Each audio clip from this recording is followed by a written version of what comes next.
صلوا على محمد، صلوا على خير البشر، طفوا على بيوته لتعرفوا أنقى الأسر.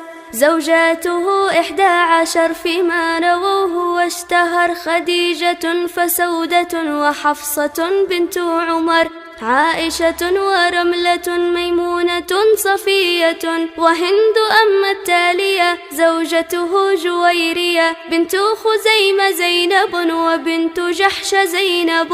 أولاده فسبعة منهم بنات 4، فزينب في الأول وأم كلثوم تلي، رقية وبعدها فاطمة ختامها. يبقى ذكوره وهم القاسم أولهم، وعبد الله الطاهر وإبراهيم أذكروا. صلوا عليه سلموا ونزهوا واحترموا.